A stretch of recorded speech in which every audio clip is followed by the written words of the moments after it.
Alors, juste cet extrait que vous avez certainement suivi aussi. Il y a le fond, il y a la forme.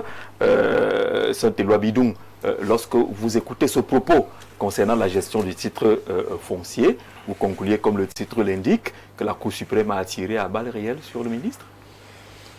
Je viens d'écouter l'extrait du premier vice-président de la Cour. C'est le président de la Chambre judiciaire. Président de la Chambre judiciaire.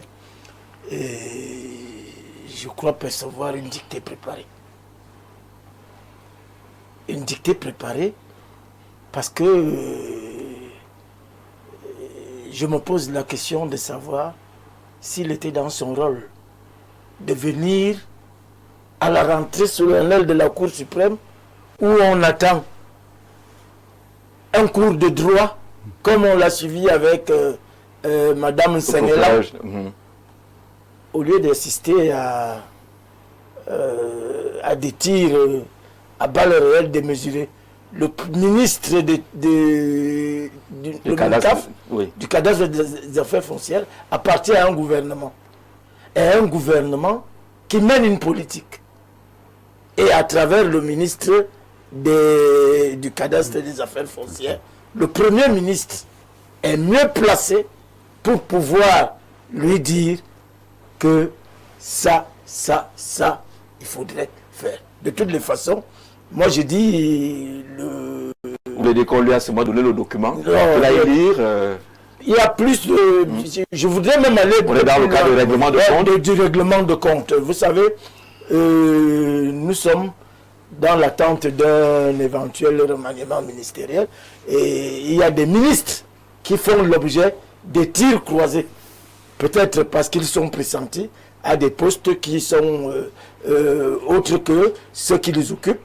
Mais je suis fondé à penser que chaque fois qu'il y a un remaniement ministériel dans l'air, il y a le ministre des Finances qui subit des coups comme celui-là, ou un député... Donc pour vous, il ne s'agit que d'un coup. Non, il s'agit d'un coup. Effectivement, moi je suis dans ce dossier des titres fonciers, d'actualisation et de retrait. Mais j'ai fini par comprendre que le ministre Yeba ici est revenu dans un ministère qu'il avait quitté 30 ans auparavant. Et en 30 ans, beaucoup de choses se sont passées. Et le plus grand combat que le ministre Yeba mène dans ce ministère, c'est contre son propre personnel. C'est là qu'il y a des décisions tous les jours. Oui. Il nomme, il affecte, il relève. Oui. C'est permanent les décisions là-bas.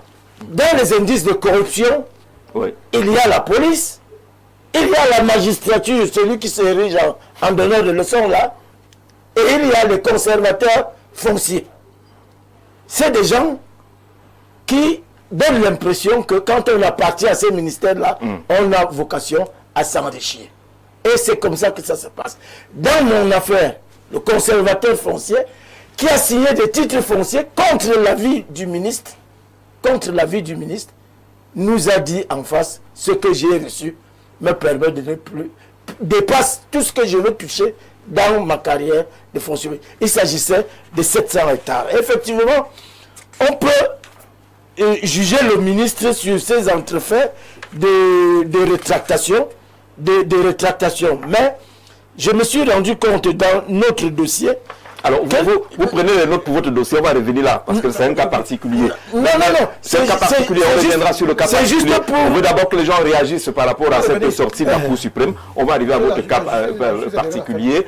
Il a parlé d'une dictée préparée. Il a l'impression, si on écoute Saint-Éloi Bidoum, que la Cour suprême n'est pas dans son rôle relativement à cette rentrée solennelle de la Cour suprême. Vous avez ça, moi? Oui, je veux maintenant. Alors, je suis d'accord dans une certaine mesure avec Saint-Éloi. À ce niveau de responsabilité nationale, il y a un devoir de compétence. C'est un devoir, hein? C'est-à-dire on s'attend à un exposé général. C'est-à-dire, s'il me posait la problématique du foncier au Cameroun, avait une analyse profonde sur le plan anthropologique. Pour mon petit frère Zoro qui aime la question néocoloniale, c'est le moment de repartir de l'héritage. L'héritage de la gestion foncière dans nos pays, de l'auxiliarisation des chefs, de l'achat de manière plus ou moins structurée ou organisée des terres, de la déstabilisation des communautés, de la spoliation des terres. Il y a tout un travail de fond que l'on doit entendre d'une personnalité de cette envergure. Donc pour moi... Là, ce qu'on a vu là, c'est... Sans parler d'incompétence, je dirais qu'il y a insuffisance. Il y a insuffisance. Et nous sommes de la vieille école. L'école du sérieux. C'est-à-dire, quand vous voulez exposer, vous êtes au top de la justice. Parce que la justice camerounaise a tellement de problèmes. Je vous dis, je ne sais pas un cas particulier. Nous avons un cas à Mokolo. Ça fait 4 ans qu'on est sur la question de forme. Le type a construit. Le juge et le magistrat, tous ces gens-là, vraiment, ils sont peu soucieux de l'intérêt collectif. Peu soucieux. Je suis désolé, mais c'est ça. Pourquoi? Parce que nous revenons vers un sujet que nous avons traité tout à l'heure. L'enrichissement. C'est-à-dire que tout ce personnel-là, vous prenez le ministre qu'on est en train de dynamiter, pour rien. Pour rien. Moi, je pense que le ministre peut se tromper. Il n'est qu'une victime. Et que ses équipes peuvent se tromper. C'est-à-dire qu'en réalité, l'enquête que moi j'ai menée, il y a 2 problèmes majeurs dans ces ministères. Il y a des équipes formelles, dont les gens qui sont dans le circuit connus, qui ont un problème, c'est que la plupart, m'a-t-on dit, ne sont pas des experts du cadastre. Il y a les plègues, il y a les maîtres d'éducation physique, tout ça, qui sont et qui sont appelés à gérer des questions délicates. Donc, foncières. Donc, c'est une question qu'il faut adresser au ministre en lui disant, mais cherchez les experts. Deuxièmement, on m'a parlé des équipes informelles, de gars qui créent une pagaille terrible dans l'affaire, qui ont des complices comme délégués je ne sais quoi, chefs de cellule juridique, etc., qui créent donc une embrouille. Et attention, vous avez nous, les membres du gouvernement, les interventions ici et là, font en sorte que ce que l'on veut poser sur le ministre Yebela, je pense que ce n'est pas un problème d'un ministre. C'est pour cela que je suis d'accord avec Saint-Éloi que c'est une affaire de gouvernement. C'est-à-dire que le ministre Yébé n'est qu'un membre d'un gouvernement. Les questions foncières sont si délicates. Parce que vous voyez les terres là, les terres que vous voyez aujourd'hui, nous les regardons comme ça, ont été conquises par la guerre. C'est des communautés. Et le travail, surtout le travail. Qui se sont battues pour le travail. Non, d'abord pour conquérir ces terres-là. C'est pas le travail. Maintenant, il y a l'avenir. Il y a, qu'est-ce qu'on va faire si on a acheté toutes les terres, les enfants qui arrivent? Est-ce que nous n'allons pas vers une conflagration civile d'ici 10, 15, 20, 30, 40 ans?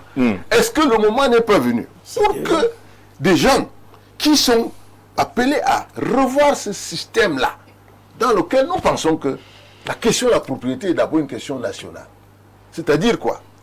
Si on avait donné un titre foncier à chaque village du Nozo, il serait difficile que vous veniez déloger les gens qui sont propriétaires de leur village. Est-ce qu'il faut se poser des questions? Pourquoi un monsieur a une plantation de 10 hectares de bananes plantées ne peut pas avoir un titre foncier et marcher pieds nus à Yaoundé?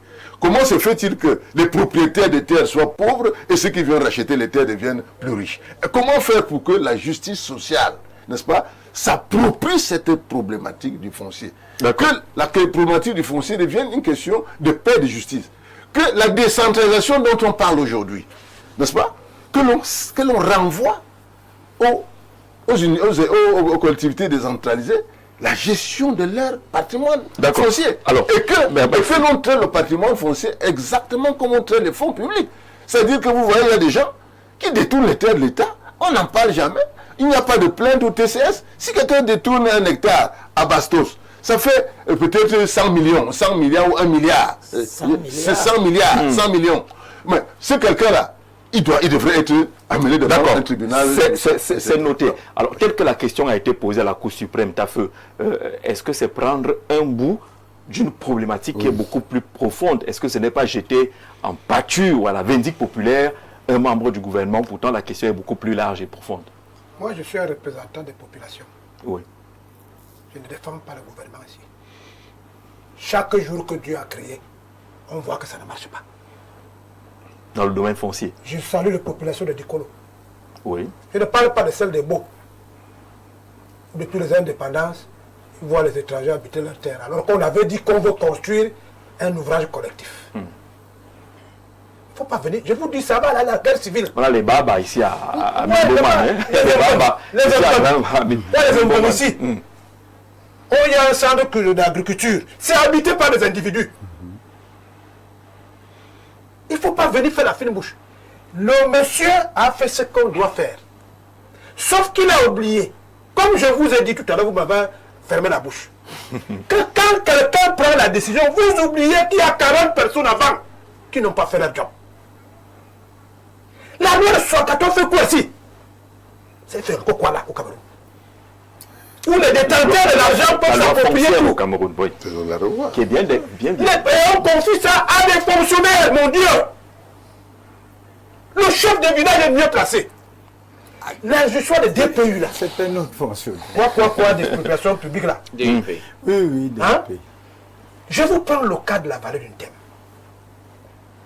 Où un préfet s'est permis. Je donne 66 000 hectares à quelqu'un. Ouais. 66 000 hectares. C'est pour faire du cacao, non?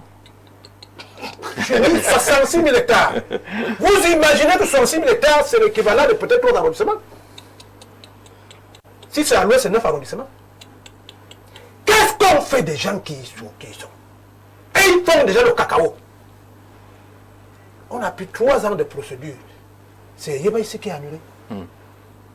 C'est bon ce que le président de la Chambre judiciaire a fait là. Je ne sais pas pourquoi vous venez défendre l'indéfendable ici. Il dit que nous sommes au courant de ce que nous faisons contre les populations. Parce qu'il y a une faiblesse juridique. Dans les questions foncières, je parle sur le complot. Mais c'est la faiblesse juridique. Qui travaille plus. C'est ça qui doit interroger la faiblesse spolier. juridique. Qui travaille, les avocats, tout ça, les magistrats, ils travaillent plus pour spolier. Que de tenir compte des populations. Alors, Donc, il faisait. Vous voulez que je parle? oui. Allez-y, parce que l'avocat va réagir tout à La l'heure. majorité des terres que nous avons perdues, c'est les avocats qui nous ont fait perdre ces terres. Parce que c'est eux qui négocient avec les gens de devant. Il a parlé des indemnisations, maître. La loi est claire. Vous ne pouvez pas spolier sans indemniser. Si moi, la dernière fois, tu as entendu qu'on a indemnisé. Mais Kim... On a perdu des milliards sur la route. Crédit, Mais On a Kim... indemnisé. mais Kim- Crédit. mais Kim- Les notaires vont en prison, tu dis qu'on a indemnisé? Oui, on est Les préfets vont en prison. On est indemnisé. Le monsieur de la chambre judiciaire, il faut le féliciter. Mais- Il a fait le bilan de tout leur système. Parce que lui, il croyait que le système, c'est l'administration. Il y a une faiblesse juridique. D'accord. Et à un moment, là, on disait, est-ce que vous savez qu'il y a des populations qui tapent bien les préfets et les sous-préfets? Qu'est-ce qu'ils viennent chercher? Il est de passage dans un village. Il fait quoi dans les affaires foncières? Il dit que le chef C'est des terres. tellement Je sérieux. pense que le chef des terres. C'est tellement sérieux qu'il vaut mieux, comme l'a dit Remanendu pour l'autre cas. Quand vous parlez de l'autre cas, vous voyez que vous allez à gauche. Vous ne saviez pas qu'on va arriver au vrai cas. La nation, c'est la Mais tant que le population. sous-préfet a une compétence. Notre territoire, c'est-à-dire la terre, et le gouvernement. Là, c'est le gouvernement entre eux qui font le bruit. Ils ne savent pas que les populations ont déjà pris conscience. D'accord. C'est pour cela que nous pensons, nous revenons à la structuration. Il faut une réforme structurelle qui tienne compte des enjeux de vivre ensemble, pas de gouvernance. Parce qu'un type qui a payé son terrain quand il a son milliard, il n'a pas fait la faute. Mais le problème, c'est qu'il a commis un crime. C'est qu'il est passé par la personne qui n'est pas compétente. Pour venir, au lieu qu'il vienne voir, chaque personne peut voir sa terre. Maintenant, nous sommes des populations à qui on a demandé de faire le cacao et machin tout. Et José Marie nous l'a dit. Comment comprendre que les gens qui respectent la réglementation, les villageois, ils exercent dans son cacao depuis avant les indépendances. Mais la loi dit que tout appartient à un monsieur qui n'a rien fait pour ça qu'on appelle l'État, qu'on ne peut pas mettre quelque chose sur un visage. C'est très grave. Les juristes Les universités doivent apprendre ces choses-là pour qu'on soit bien D'accord, édifié. d'accord. Donc vraiment, Merci Tafo. oublie pour cette qu'il a parlé intervention-là. là. Et il va ici, non. Il ne Il s'agit a pas. dit ce que tout le monde dise du gouvernement camerounais. Mais D'accord. il ne savait pas qu'il nous permet. Maintenant, moi, je rends satisfait. Je suis maintenant au courant que les 40, les 4, 5, 6 ans que le dossier fait là-bas, lui, il croyait qu'on va seulement dire que c'est l'administration. Il ne savait pas qu'il fait partie des gens dont on dit que pour les questions de terre, allons doucement. D'accord. Toutes les guerres au monde, Maître, oui. jusqu'à la dernière guerre qui fait beaucoup de bruit, que je ne veux pas citer ici pour les questions diplomatiques. Israël. C'est beaucoup, vous aimez citer, moi je ne le cite Ouais, pas. ouais, faut C'est citer. les questions de terre. Les terres, d'accord. Faut faire attention Mais à Ndouga, Oui. sur cette question-là, vous avez suivi la Oui. sortie du président de la Chambre Oui. judiciaire. Écoutez- Est-ce que c'est la bonne approche face aux problèmes qui sont évoqués par les uns et les autres? C'est que vous ne savez pas la gravité de la situation dont M. François Bikoro Bikoro. et François évoquent seulement une petit petite partie. Ce que le président de l'Assemblée judiciaire a fait, en réalité, c'était une leçon de droit. C'est tout. Ah bon? Il a Parce que ça ressemble harcelé. à une leçon de droit. Attends, oui, non, J'ai parce que l'impression que c'est un extrait. procès, C'est un leçon extrait. Genre C'est Dati Camara. c'est le film. C'est une un leçon texte, inaugurale. c'est un texte, je crois, de Ça 9 n'avait rien d'une leçon une inaugurale. dizaine de pages, peut-être même plus. hein. Et là, on en a juste un paragraphe. Et là, on a juste quelques lignes. C'est tout. Quand on il a va fait faire une les très bonne lignes leçon dans de ce droit. pays, tu vas voir. Pour dire le droit français tel qu'il est. Et dire Mais là, tel je ne suis qu'il pas sûr fonctionne. qu'il parlait du droit. Attendez, et dire tel qu'il fonctionne, Tout à fait. tel qu'il est Il a appliqué. décrit la situation. Et il a, parce qu'il y a eu non seulement tel qu'est le droit, ce qui se passe, les interventions qui règlent, qui participent à régler les problèmes fonciers. Et parmi ces interventions, il y a l'intervention administrative et il y a les interventions judiciaires. Alors ici, il disait effectivement ce que l'administration a fait. Et il n'a pas tout dit. Et c'est le même problème qu'on a abordé dans le cadre de l'opération Hypervite. C'est-à-dire, Bikoro le dit très bien, le rôle de chacun. L'administration règle les problèmes fonciers à sa manière. Et il n'a pas indexé le ministre Yébé. Parce qu'en réalité, le ministre Yébé a indexé. Il a indexé. Attendez que je dise. Ouais, mais pourquoi. c'est comme c'est ridicule. Il l'a Le dit. ministre, Je le vous ministre, dis- que le je ministre vous dis sentait même- pourquoi il Oui. n'indexe pas le ministre Yébé.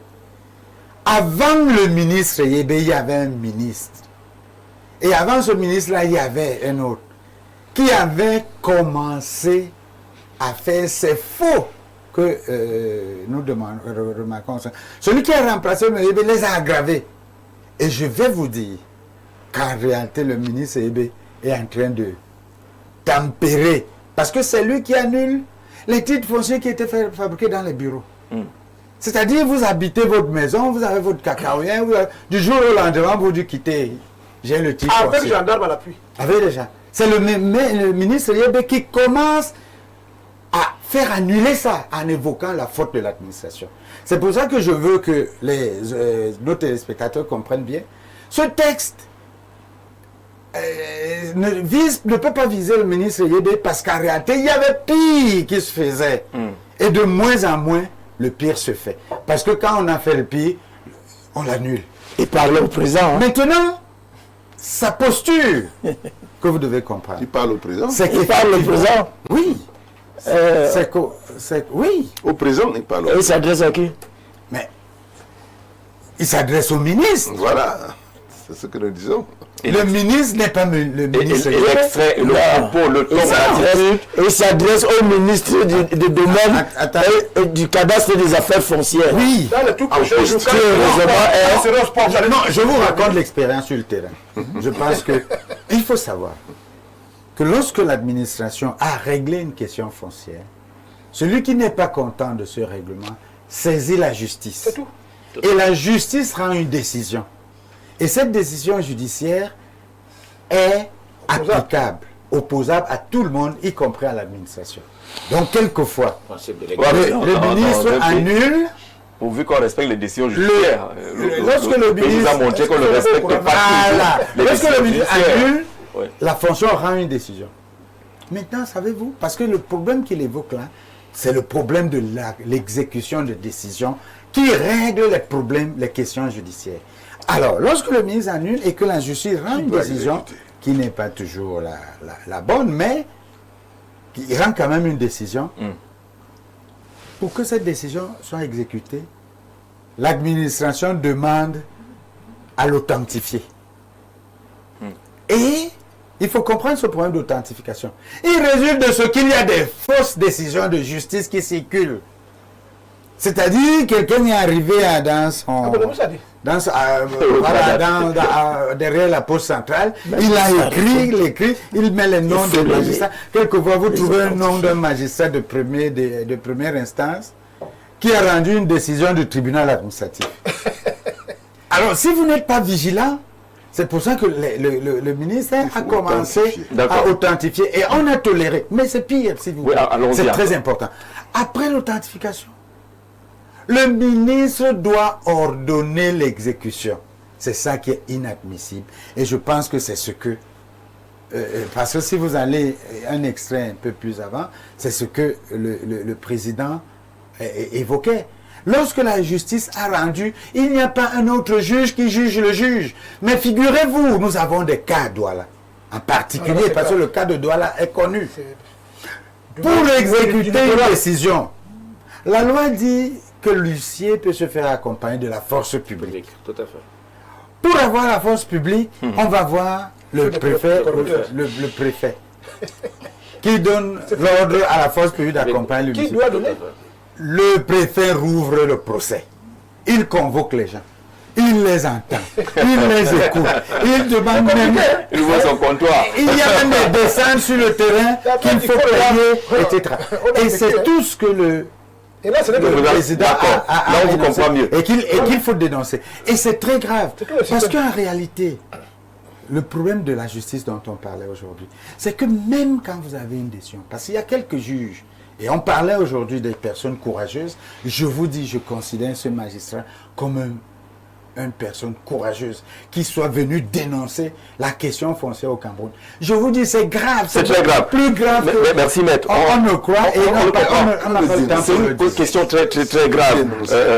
Maître Jean Guizogo, cette question, est-ce qu'on peut l'aborder comme on l'a abordé du côté de la Cour suprême sans donner l'impression qu'on en veut à l'administration foncière?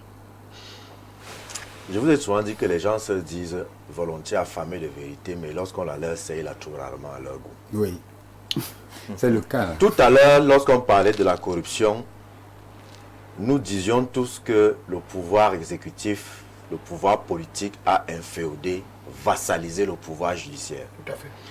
Maintenant, vous avez un haut magistrat qui s'exprime, vous estimez qu'il s'attaque au ministre. Je n'étais pas totalement d'accord sur ça. Observez un truc. Lorsque vous avez parlé, les gens ont dit le président de la chambre judiciaire a tiré à boulet rouge sur Eyeba ici. On a cité le président de la chambre judiciaire institution et on vous cite Eyeba ici un individu. Le ministère du cadastre, des domaines du cadastre des affaires foncières, la propriété d'Eyeba ici. Première chose, il faut arrêter de personnifier l'administration. Ça ne lui appartient pas. Première chose. Deuxième chose, pour nous qui avons l'habitude, ça fait 17 ans que je travaille. L'administration au dos. Ça fait 17 ans que je travaille en justice. Oui. Ça fait 17 ans que je travaille en justice. Chaque rentrée judiciaire, C'est tout la même chose. c'est la même chose. Tout à fait. Dans un secteur. Soit l'excès du Pandamouele, on a vu. Sous Mokobesone, on voit. Thème grave. Tout à fait. Lorsque le président de la haute juridiction prend la parole, il prend toujours des aspects de la vie sociale qu'il met en exergue pour dénoncer un certain nombre de dérives. Et en l'espèce, je voudrais rappeler que la question foncière, pour nous les panafricanistes, est une question d'ordre civilisationnel. Oui. Parce qu'on dit chez nous que vous êtes devenu un homme, on vous considère comme un homme quand vous avez créé un champ. Vous avez fondé une famille et vous avez conçu une maison dans laquelle vous abritez cette famille. Vous voyez que tout tourne autour de la terre. La terre.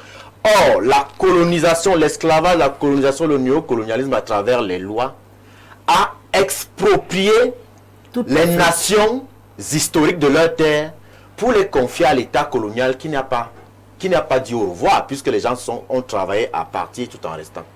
Et l'expression consacrée, c'est chef de terre. Voilà. Vous avez un individu qui est entré à l'ENAM, comme nous savons. Bon, il est bien entré. Il est entré comme nous savons. Il est entré à l'ENAM. Il est entré. Et forcément, on sait tous, comme D'accord. je l'avais dit sur d'autres plateaux, que quand vous avez déjà biaisé le processus d'entrée, quelle que soit la qualité de la formation, vous n'aurez pas grand-chose à la sortie. Cet individu arrive chez vous. Il devient le chef de vos terres. Il a son Et il en fait un comptoir où il gagne de l'argent. Et nous, on a dit que la réforme foncière était la première chose que le président de la République aurait dû engager en 1982 lorsqu'il arrive. Il allait avoir le coup d'état. 43 ans plus tard, Il allait avoir le coup nous d'état. utilisons encore les lois de Coloniales. 60, pour ne pas dire coloniales, les lois de 74. Mais je voudrais quand même, pour la gouverne des chefs traditionnels et du personnel du MINCAF, j'invite les uns et les autres à lire les dispositions du décret numéro 79/97 Tout à fait. du 21 mars 1979 fixant la composition de la commission administrative de délimitation cadastrale et les modalités de son fonctionnement qui place le chef de troisième degré au centre de la gestion Mais des terres. il n'est même pas souvent au courant. Il est temps, et si on avait vraiment voulu décentraliser, on aurait fait sauter le D'accord. poste de sous-préfet. Très bien. Parce qu'en principe, le maire étant un fils du coin, il est plus habilité à travailler avec les chefs de troisième degré pour la gestion des terres. Donc, venir dire ici là qu'on a tiré sur le ministre Yébé, c'est comme si moi je travaille en justice. Je vous dis une figure de que style. actuellement, au moment où je vous Une parle, figure de je style. connais quelqu'un qui est en détention sur son terrain, dont il a hérité de sa mère. Parce que son adversaire a beaucoup d'argent. Et ne corrompt pas seulement les fonctionnaires du MINCAF, il corrompt même ceux du D'accord. ministère de la Justice. On a- Donc il faut à un moment donné que lorsque quelqu'un vient faire une dénonciation comme celle-là, au lieu de se focaliser sur le doigt qui montre la lune, qu'on aille essayer de chercher Regardez, à voir la- où est-ce qu'il voulait nous amener. Il voulait nous faire comprendre que si on ne règle pas rapidement la question foncière, où la propriété privée au Cameroun est devenue quelque chose de violable, on court vers une catastrophe qui D'accord. aura des métastases Franck dans Mémé. notre domaine d'activité de la vie. Ce domaine ressemble finalement à une jungle. Le grand frère Anani Rabé-Bindi nous disait que la prochaine guerre, s'il y avait une guerre au Cameroun, Inexorable. commencerait par le foncier. Il paraît que c'est une jungle, on se mange, on se mâche L'individu a quatre de ce côté-là. provinces à son nom. Les questions foncières posent beaucoup de problèmes dans notre pays. Je vais entrer dans cette affaire sur deux angles. J'ai eu la grâce de représenter un investisseur, une multinationale, dans la commission de conseil d'évaluation des biens autour de la DUP, du projet du gisement de fer de l'Obé-Kribi. C'était le représentant, Là-bas, c'est même pire. l'un des représentants de l'investisseur, sinon le principal. Et ça, c'est à la décharge du ministre. Le ministre actuel, au vu des incongruités qu'il y avait sur le terrain, où des gens ont juste acquis des propriétés dans la zone du projet, Dans l'expectative. dans l'expectative De bénéficier des d'être intérêts. indemnisé C'est qu'il y a eu la et Oui. donc de spolier l'État. Le ministre, grâce à nos travaux, j'avais été particulièrement regardant moi-même. Les gens commençaient à dire que Conflit je suis chinois, je suis méchant, etc., parce qu'il y avait des oncles qui avaient des terrains. Je suis venu, j'ai observé que vous trouvez un bonhomme qui dit qu'il a 12 hectares de terre. Dans les 12 hectares de terre, il n'y a pas 2 bornes, par exemple. Mais il y a un titre foncier qui a été établi avec toutes avec toutes les signatures, s'il vous plaît. Vous vous demandez comment cela a été possible. N'eût été la lucidité du délégué départemental des domaines de Kribi, du chef cadastre et des affaires foncières, et surtout, parce qu'il ne faut pas toujours tirer sur l'administration. Je parle, on est dans votre télévision, nous sommes en direct, l'actuel préfet de Yokadima, le préfet Noubelo, qui était le président de la commission, un homme exemplaire. Il est vraiment- On serait dans le partenaire chinois du Cameroun, Chino-Style, serait parti. Or, le ministre Yébé, pour sauver ce projet, qui est capital pour le président de la République, a procédé à l'annulation des 127 titres fonciers de cette DUP-là. Et on a juste payé des indemnités d'à peu près 27 millions pour les mises en valeur. Donc ça, c'est un acte positif. Mais, toujours est-il que, et là, moi, je refuse, pour le juriste que je suis, la banalisation du propos du président de la Chambre judiciaire de la Cour suprême, C'est clair. qui, dans une notion inaugurale, a parlé de différents faits et critique ou alors suggère une autre manière de faire ou d'agir. Il ne faut pas tolérer ça, c'est la Cour suprême, bon Dieu. Les présidents, Maître Zogolo le disait, plusieurs présidents l'ont fait, le président Chaque année. Mokobé l'a fait, sur l'inexécution de décisions de justice. Oui. Vous savez combien ça dérange, notamment dans le domaine du sport. Oui. L'inexécution, c'est un souci. Donc, attirer l'attention, c'est une bonne chose. D'ailleurs, il a dit dans l'élément que vous avez donné, le propos final, que peut-être que le ministre est trompé par ses collaborateurs. Non, ça peut être vrai, non. Maintenant, j'ai un cas qui est courant actuellement dans la ville de Yaoundé, qui pose problème. Il concerne la zone d'occupation du Golf Club de Yaoundé. Le Golf Club. Le Golf Club de Yaoundé. C'est là que quand même moi. L'association. Le Golf Club a reçu par une convention le 7 janvier 1981 du président de la République, Amadou Ahidjo, de pouvoir mener ses activités, puisque les associations sportives exercent une mission de service public au sein dans la zone du Mont-Fermé. Vous connaissez tous le Golf Club. Or, depuis quelques jours, la jouissance paisible de cet espace du Golf Club est troublée par le type d'acte que condamne le président de la Chambre judiciaire, où des personnes veulent s'accaparer d'un domaine privé de l'État. Je dois rappeler qu'à l'article 2 du décret 2005, barre 481 du 16 décembre 2005, et au niveau du point 6, la dépendance du domaine privé de l'État est insusceptible de violation. Or, les actes qui ont été remis ces jours-ci à une certaine frange de population dans le domaine du Golf Club et qui a entamé des destructions du Golf Club violent complètement cette propriété privée de l'État. Les actes sortent d'où? Ça sort bien du ministère des domaines du cadastre et des affaires foncières. C'est un souci. Avec la permission oui. du modérateur, il y a quelque chose de nouveau dont il faut parler et qu'il faut dénoncer.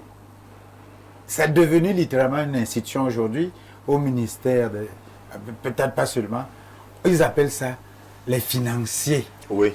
Oui, il y a des choses. Il faut absolument dénoncer les financiers. Dénoncer les financiers. Ce sont des individus. Et ils ont des incohérences à l'intérieur du MINCAF. Oui, ce sont des individus C'est notre qui, pays, pour on le la connaît. plupart du temps, ne sont pas fonctionnaires de l'État, Oui.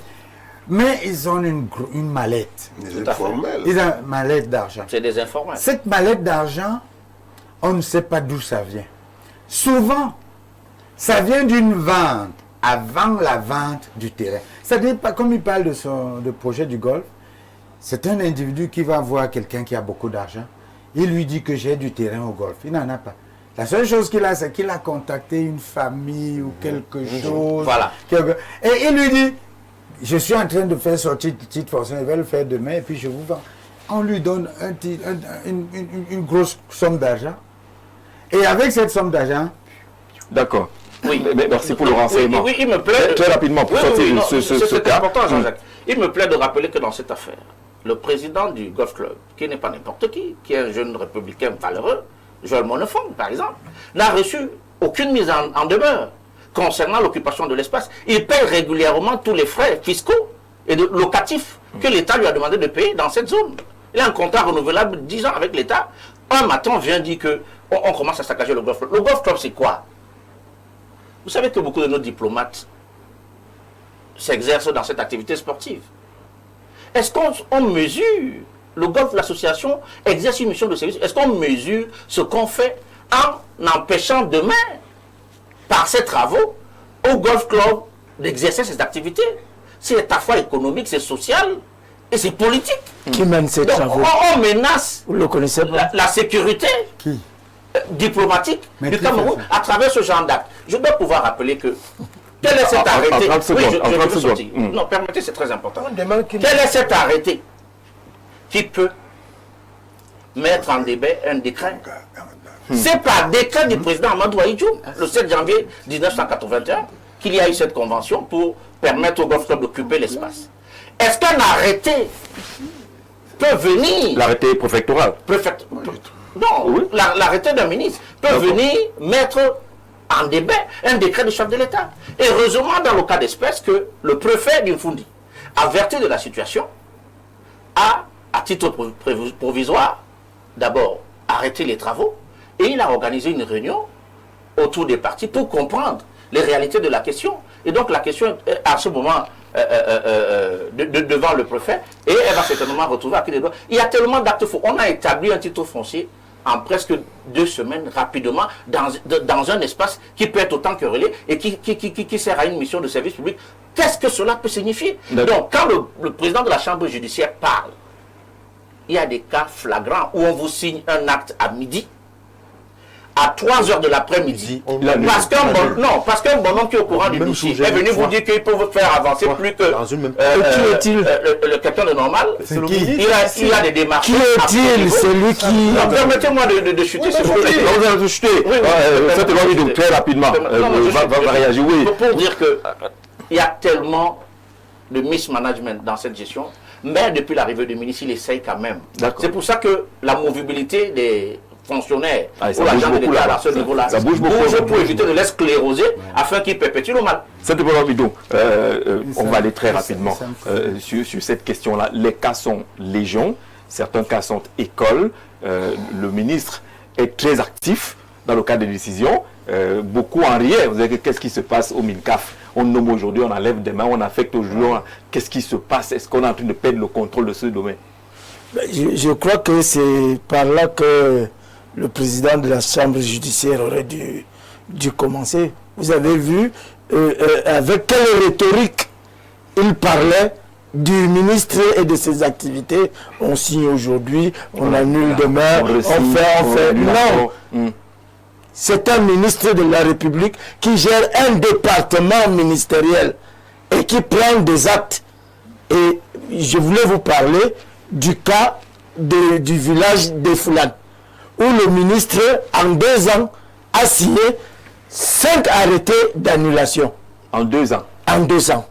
Sur le même terrain. Le premier arrêté intervient, arrêté annulation des avis domaniaux fonciers du bulletin régional 2022 dans l'arrondissement de mon grand village des Foulanes.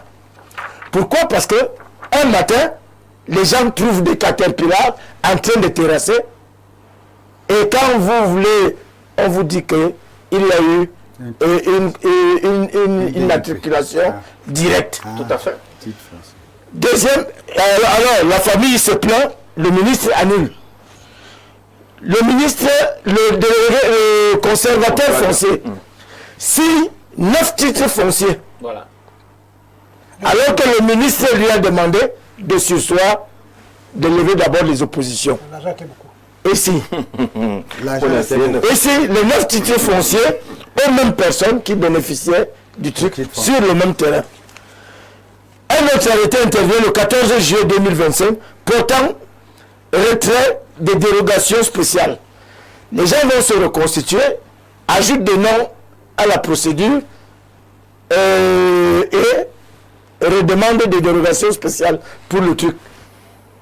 Les employés du ministère présentent un dossier, apparemment bon, dès que la famille réagit pour dire que c'est le même terrain sur lequel vous avez annulé les titres fonciers, le ministre se rend compte qu'il a été induit en erreur et l'annule encore.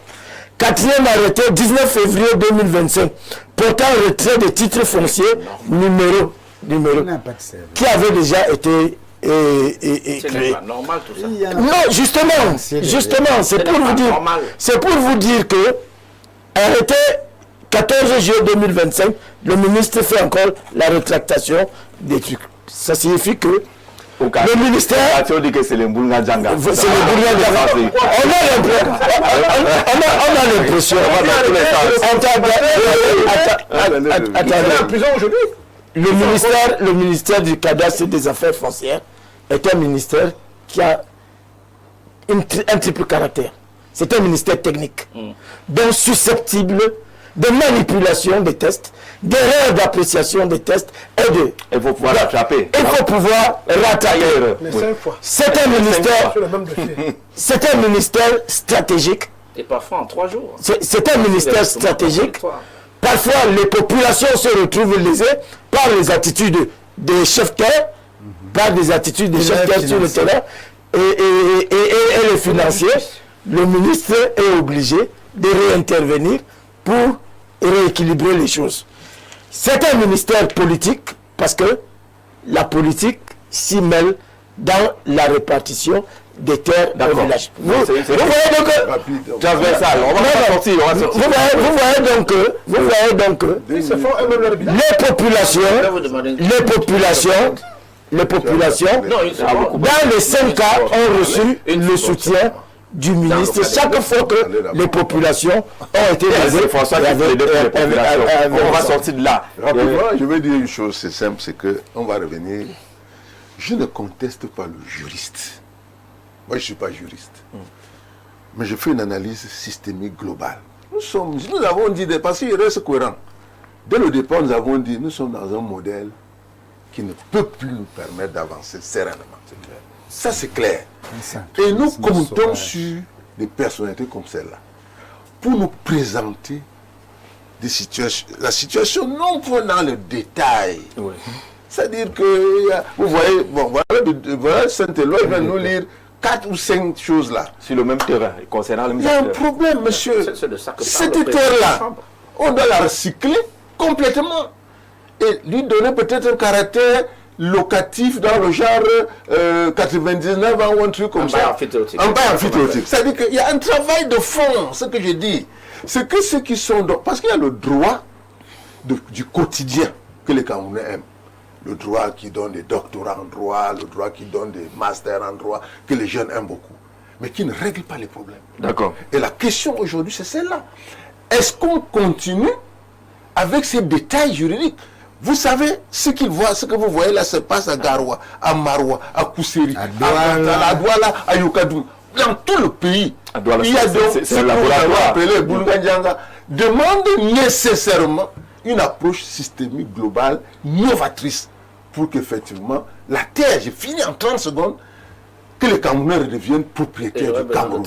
C'est-à-dire que, en Commios de mon village, je ne paye pas un copec, on me donne un titre foncier.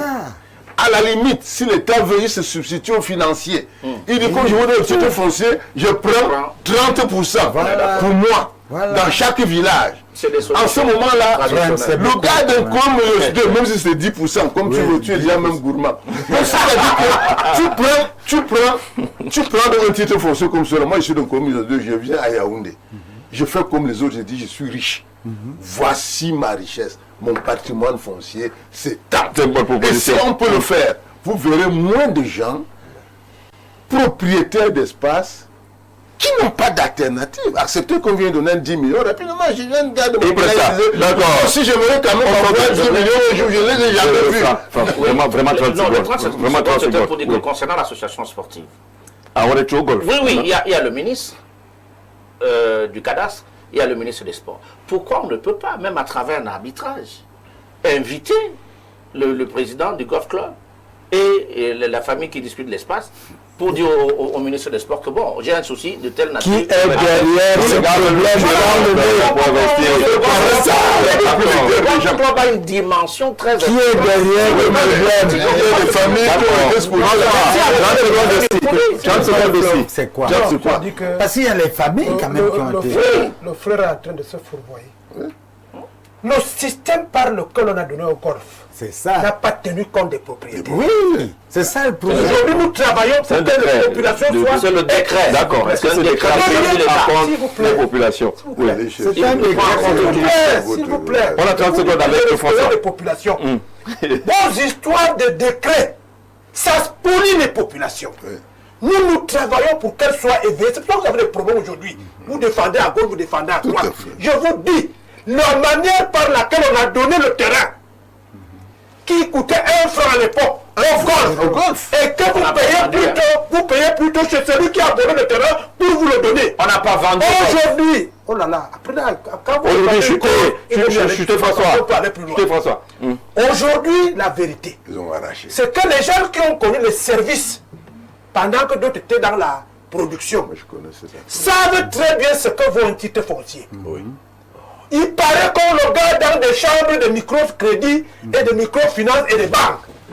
Au nom donc de quoi vous avez pris 100 000 hectares à Boya et que les populations de Boya n'arrivent pas à envoyer un enfant à l'école alors que le titre foncier de 100 000 hectares aurait dû simplement être hypothéqué dans une banque. D'accord. Et on commence à s'occuper des questions de population. L'État, on parlait de corruption aujourd'hui. Corruption, c'est quand vous faites perdre aussi l'argent à l'État. Bien sûr. Route Douala Yaoundé. Autoroute. Depuis 12 ans, vous faites C'est bloqué. perdre de l'argent à l'État. Parce que le volet indemnisation, vous ne l'avez pas prévu. C'est vrai. Et quand vous l'avez prévu, ce sont vos noms qui sont là-dedans. C'est pour ça qu'on a dit votre opération est prévue là. Il faut qu'on aide le président de la République. Lui, il a commencé avec moi depuis 20 ans, à bien comprendre les vrais problèmes Merci, des populations. c'est clair, c'est clair. On va prendre une petite respiration pour découvrir une autre institution de cette semaine. C'est le Centre d'excellence et de formation de la Direction générale du budget qui est en vitrine et en gros plan, l'institution de la semaine.